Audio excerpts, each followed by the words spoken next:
Olá, bem-vindos à continuidade do orçamento 115, 2023.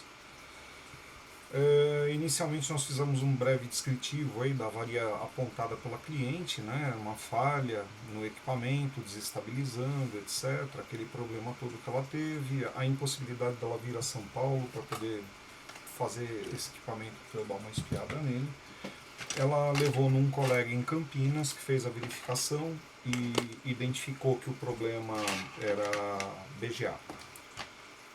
Ele informou para a cliente BGA, assim, pura e simplesmente. Né? De fato, pelo que foi apontado, né, e pelo que nós pudemos verificar, o problema trata-se mesmo de um problema na solda BGA, né, do processador. O problema está aqui, ó, vou mostrar para vocês. Está bem aqui no processador com a PCH, né? Está bem aqui o pepino. O que ocorreu foi um superaquecimento. Tá? Houve superaquecimento e eu já formulei mais ou menos qual foi a sequência de fatos que levou a esse equipamento ter esse colapso por temperatura. Tá bem? O que ocorreu aqui foi o seguinte: inicialmente, só explicando, eu no começo, né, no vídeo 1, quando eu estava mostrando o equipamento para vocês, eu falei que esse aqui era um equipamento de uma cliente da Micro Resource, de fato e que eu havia feito o serviço de troca no dia 8 de janeiro de 2022, foi exatamente o que foi feito nele, foi feita a troca da tela LCD. Só que conforme eu havia dito, que eu havia feito serviço de torres, não foi, eu me equivoquei. Na verdade, o serviço de torres eu fiz para o filho dela, que eu também atendo, além de ser nosso amigo, né, também é meu cliente. E eu fiz o serviço para ele e fiz a recomposição das torres do notebook dele. Eu acabei me equivocando, eu pensei que havia feito para a mãe dele também, mas não foi não. O que aconteceu aqui, basicamente, foi o seguinte: houve destruição dos dois conjuntos de torre. Tá bem? Por ressecamento e fadiga do material, isso acontece mesmo com todos os notebooks, a maioria deles. É só ver os meus vídeos, vocês vão ver aí que existem diversos casos. Né? Aquele botão afundado aqui do Power On, né? O que houve foi a ruptura de uma mola que existe de plástico aqui, o botão acabou rompendo, então a mola ficou presa no gabinete e o botão está solto. De tanto espremer, acabou havendo ruptura da peça mesmo, né? Nós vamos tentar fazer uma recomposição aqui, de alguma forma, para que isso aqui volte a funcionar mais ou menos parecido ao que era. Reposicionando a peça, eu acredito que dê para ficar legal, né? Vai ficar bacana e não vai precisar trocar. Com a destruição das torres, muito material foi liberado daqui. Conforme a gente abre e fecha o notebook, havia uma movimentação tal.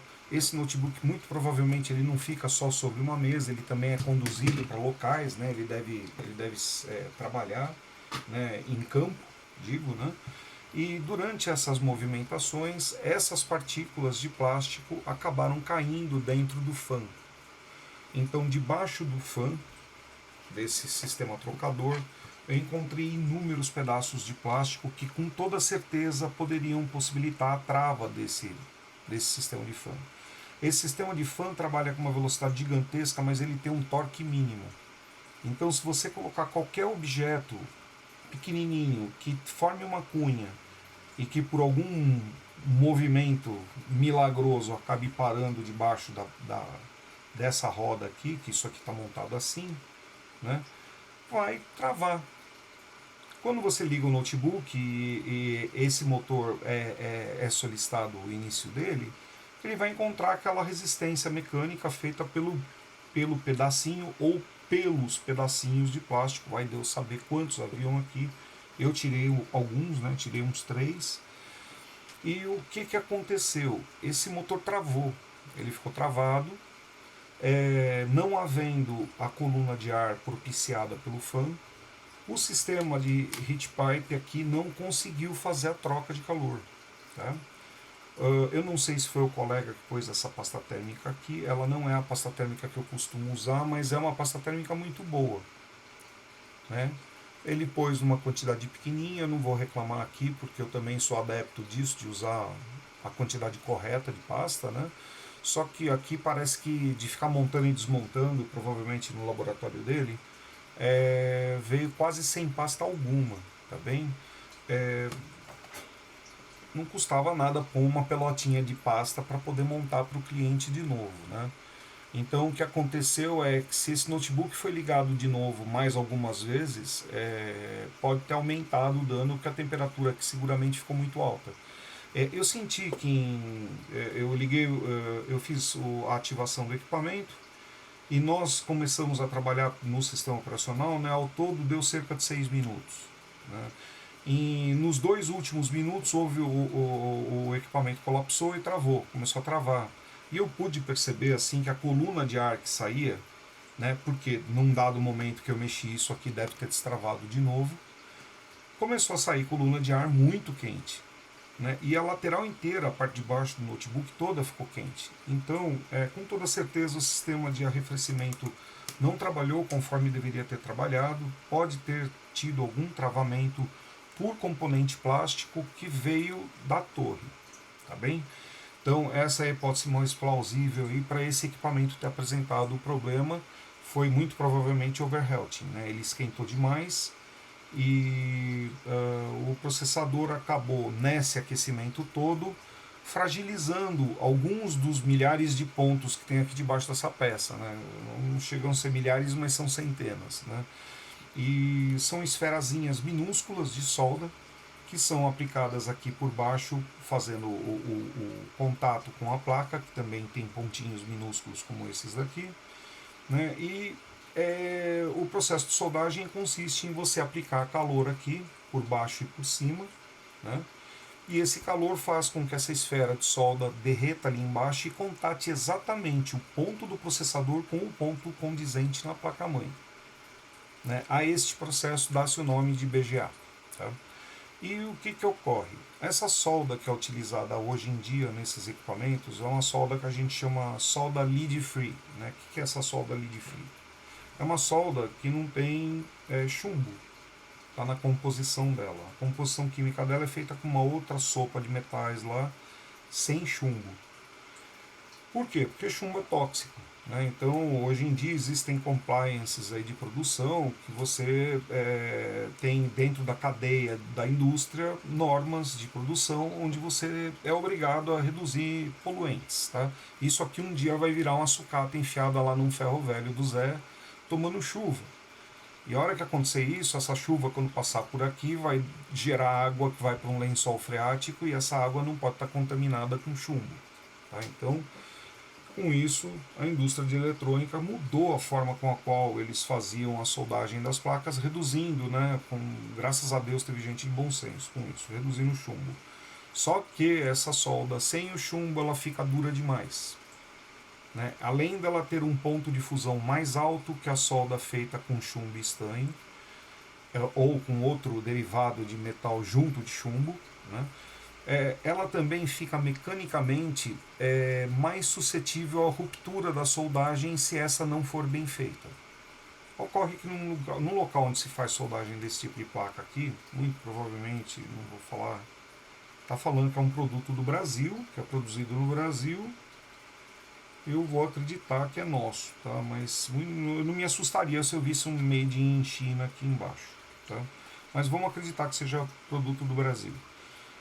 A soldagem que ocorreu aqui tinha alguma fragilidade, né? Porque esse processador aqui ele tem um recurso que corta o equipamento antes dele chegar numa zona de dano.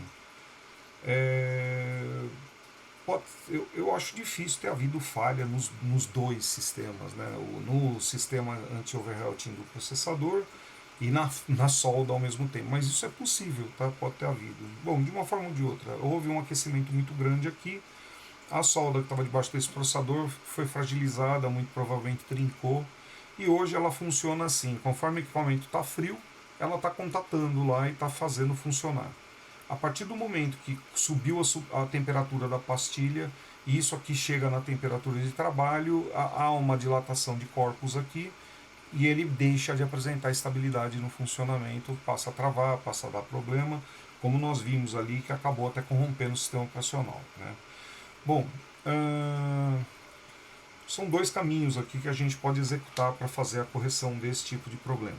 Um caminho é um caminho nada ortodoxo, né, mas assim muito comum, infelizmente, no mercado. As pessoas fazem o tão famigerado reflow. Né? O que é o reflow? O reflow é um processo no qual nós adicionamos fluxo de solda. Primeiro a gente remove esse adesivo aqui de fábrica, né, que existe aqui, você aplica um calor aqui com o próprio soprador, remove com uma pontinha metálica essa cola que está aqui em volta. Com o processador totalmente solto, nós aplicamos um fluxo líquido, que é este camarada aqui. Esse cara aqui é um fluxo líquido. Tá? E esse fluxo líquido ele adentra a parte de baixo do processador, inundando todas as esferas que haviam sido soldadas ali por baixo, porque elas são abertas entre elas. Né? São exatamente gotinhas de solda, né? E você tem espaço em volta. A gente joga esse fluxo de solda líquido aí e vem com o soprador e esquenta. Esquenta isso aqui numa temperatura que você perceba que está começando a exalar aquele aroma de placa incendiando. Né? Obviamente vai haver um certo contato ali de novo e existe até a possibilidade de soldar novamente, mas com toda certeza a qualidade daquele ponto que foi ressoldado não é mais a mesma de fábrica. E fazendo esse processo, você pode ocasionar estresse no material dos outros pontos que não tinham problema, entendeu? Então, eu não acho o reflow, aliás, com toda certeza o reflow não é a coisa correta a ser feita. O processo correto a ser feito aqui seria a remoção do processador daqui, você leva ele para uma máquina de soldagem BGA, depois de passar a placa por uma estufa, para tirar toda a umidade dela, porque isso aqui, dependendo da temperatura que você aquece, ela tende a envergar, ou até erguer bolhas, porque ela é multicamada, né, são multilayers essas placas, então é um sanduíche de lâminas de fibra de vidro com trilhas de cobre, né, são às vezes 2, 3, 4 camadas, né, são diversas. Então o que ocorre é que se você tem uma placa úmida, essas camadas aí estão com umidades entremeadas ali. Quando você esquenta, a água vai esquentar primeiro que a placa e vai querer se expandir. Vai virar uma bolha, né, de gás lá dentro, né, que na verdade é a água sublimada. Né? E aí você tem aquele caroço que sobe na placa lá envergando tudo. E aí você perde a placa. Então o processo correto aí é você fazer a secagem dessa placa numa estufa. Depois da secagem você manda pro equipamento que faz a soldagem, que é um dos que eu pretendo adquirir em breve. A gente faz a remoção do processador aqui, faz a limpeza no processador e nos bordos de solda aqui na placa-mãe. Depois a gente faz o processo para poder pôr a esfera de solda, que é justamente isso que está aqui, onde seria o processador gráfico. Tá bem?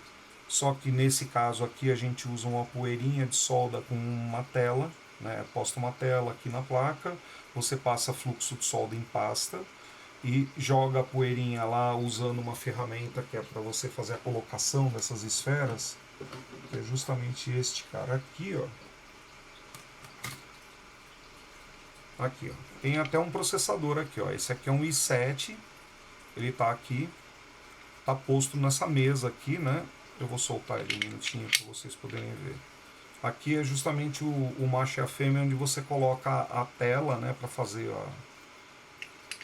Deixa eu abrir ele aqui. Pronto, soltei o i7. O processador está aqui debaixo. Vamos supor que eu vou fazer um processo de ressoldagem aí desse cara. Né? Então o que eu faço? Eu coloco ele aqui, né, nesse berço, ajusto ele para que ele fique firme de novo, como ele estava. Dessa forma assim. Aí aqui em cima vem uma tela de alumínio. Primeiro eu passo o fluxo de solda pastoso, aqui que é um fluxo que parece uma cola, ele é bem adesivo. Aí nós vimos com a tela com a matriz, que simula exatamente furadinho, né, os mesmos pontos do processador. Você coloca essa tela aqui. Aí vem esse camarada aqui que faz o reforço do conjunto, você aparafusa ele. E aí aqui em cima dessa tela você joga a solda, que é uma esfera. Você joga essa esferazinha, ela se acomoda nos orifícios. Aí você remove a tela toda, você remove esse conjunto assim, sai a tela de baixo, que ela vem nesse sanduíche preso aqui, sai a tela de baixo e você tem somente pontinhos onde estão os pontinhos aí do processador. Tá? Deixa eu ver, porque geralmente eu falo, mas eu não sei se vocês estão enxergando. Tá? Pessoal, obviamente esse material que eu estou fazendo aqui não são para técnicos, tá? Porque eu sei que os técnicos estão carecas de saber. Isso aqui é mais para o pessoal que é leigo e tem curiosidade de saber como é que funciona, tá bom? Então, ó, cada pontinho desse que vocês estão vendo aqui no processador é um ponto de conexão que deve ser feito lá na placa-mãe. Lá de baixo tem exatamente isso lá, né? Deixa eu ver se eu consigo ampliar aí para vocês verem de um jeito um pouco melhor. Bom, dá para ter uma ideia, né? E aí é um processo muito bacana, que você usa isso aqui, você usa o soprador, você sopra um pouquinho para essa solda dar uma primeira aderida ali, leva pro equipamento que faz a soldagem mesmo, que é o equipamento solda BGA, e recoloca o processador de volta no lugar. Esse é o serviço certo a ser feito, tá bem? Então, eu ainda não tenho condição de fazer esse serviço, eu trabalho em parceria com um camarada da Santa Ifigênia, que é amigo meu.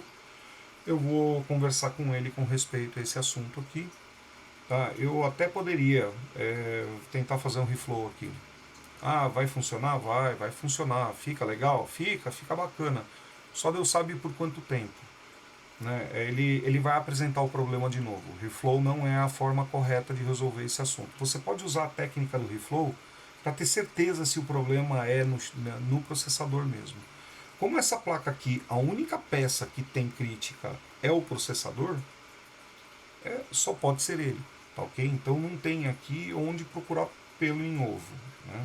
Se ele tivesse um chip gráfico aqui, eu poderia ter a dúvida, pô, será que o problema de BGA foi aqui ou será que foi aqui? Acontece que essa placa aqui, essa motherboard desse modelo, o 14AC139BR, ele não tem chip acelerador de vídeo, apesar de ter um espaço aqui. Você tem um espaço do processador de vídeo e dos bancos de memória, tá? Que são dedicados ao vídeo. Bom, pessoal, essa foi a explicação do que ocorreu nesse equipamento. É o laudo técnico que eu estou passando para minha cliente nesse momento. Houve uma destruição considerável das duas torres de fixação da tela, tá bem? Muito provavelmente houve um avanço da tela um pouco maior do que a dobradiça permitia. Então, esse plástico aqui, como ele já é um plástico que está ressecado devido ao tempo, ele acabou rompendo e quebrando. Esse material, desse lado, provavelmente não houve problema nenhum, mas desse lado, inclusive, olha, dá para perceber aqui, ó, um pedaço bem grandão faltando aqui, ó, e ele cai bem aqui debaixo desse metal que joga tudo bem para cá, né? Então, infelizmente houve um acidente, né? Esses plásticos foram quebrados aqui e acabaram ocasionando muito provavelmente o travamento do fan e o equipamento superaqueceu, tá bem? Causando o problema aí da soldagem BGA do processador mais a PCH. Sou muito grato pela presença de vocês aqui. Aguardo vocês nas continuidades a esse orçamento aqui que está sendo feito e os demais que a gente vai poder produzir aqui no canal da Micro Resource. Eu sou realmente muito grato pela presença de vocês. Agradeceria se vocês pudessem dar um joinha no vídeo, compartilhar o vídeo, falar sobre o meu canal aí com quem tem interesse em tecnologia ou com gameplays e etc e tal, né, de videogames. Até lá!